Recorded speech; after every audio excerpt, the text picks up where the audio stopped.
Дональд Трамп, напомню, сейчас развернул такую настоящую тарифную войну с самыми разными государствами, и с Китаем, и с Канадой, и со странами Евросоюза. Тарифная война, потому что он вводит какие-то дополнительные налоги на то сырье и те продукты, которые ввозятся из этих самых стран.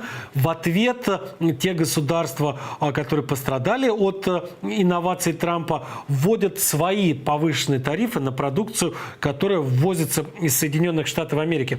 Что это за продукция? Да самая разная. Это продукция, например, в Европе, на Ближнем Востоке, да и в Китае очень популярны в последние годы, да, наверное, даже в последние десятилетия, американские мотоциклы Harley Davidson. И вот по ним бьет вот эта самая тарифная война, наверное, в самую первую очередь.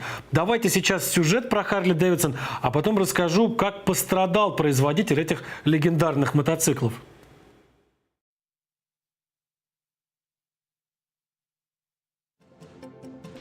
Harley Davidson – одна из старейших в мире компаний-производителей мотоциклов, настоящее воплощение американской мечты. Созданная братьями Дэвидсонами и их приятелем-механиком-самоучкой Харли в 1901 году, компания всего за несколько лет прошла путь от мелкой сборки велосипедов с мотором до лидера мотоциклетного рынка. Звездным часом тогда еще совсем молодой компании стал контракт на поставку двухколесных машин экспедиционному корпусу армии США, командированному в 1916 году в Мексику для борьбы с восстанием Панчо-Вилья. Мотоциклы столь хорошо зарекомендовали себя в этой в целом провальной экспедиции, что вскоре после вступления США в Первую мировую войну у командования не было сомнений в том, у кого из производителей покупать технику для поставок в войска.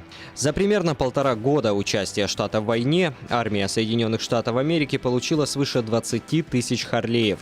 Разразившаяся вскоре после окончания Первой мировой Великая депрессия ударила по мотоциклетному рынку как ни по какому другому.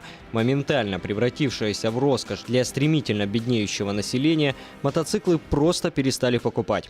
Продажи и производство техники Harley Davidson на рубеже 20-х и 30-х годов падали в разы год от года. Однако компания выстояла, став одним из всего лишь 2 мотопроизводителей США, не разорившихся во время депрессии. Отчасти спасли Harley Davidson военные заказы. Поставки мотоциклов в армию, пускай и в незначительных количествах, продолжались на протяжении 20-х и 30-х годов. А с началом Второй мировой производитель получает заказ за заказом. К весне 1945 года в армию Соединенных Штатов, а также в союзные армии, включая советскую, поступило больше 90 тысяч Харлеев. В первую очередь специальной военной модели WLA. После войны продукция Harley Davidson приобретает статус культовой. На Харлеях ездят звезды первой величины – Элвис Пресли, Джеймс Дин, Джимми Хендрикс. В Соединенных Штатах, а затем и в Европе возникают мотоклубы и мотобанды, вроде знаменитых «Ангелов Ада», главным условием для вступления в которые было и остается владение Харлеем. Но на рубеже 70-х и 80-х многокубатурные дорогие Харлеи начинают проигрывать куда более дешевым и простым в обслуживании японским мотоциклам. Правление компании Harley Davidson даже обращается к правительству США с просьбой о помощи. В 1981 году президент Рональд Рейган вводит тариф на ввоз японских мотоциклов с объемом двигателя свыше 700 кубических сантиметров в 45% стоимости от рыночной цены машины. С очередным кризисом компания сталкивается уже в 21 веке. Новое поколение мотоциклистов шумным неэкономичным Харлеем предпочитает более скромные модели европейских и американских производителей. В попытке расширить рынки сбыта и найти новых покупателей, Harley Davidson открывает производство моделей начального уровня в Индии и планирует перевод части американского производства в Тайвань.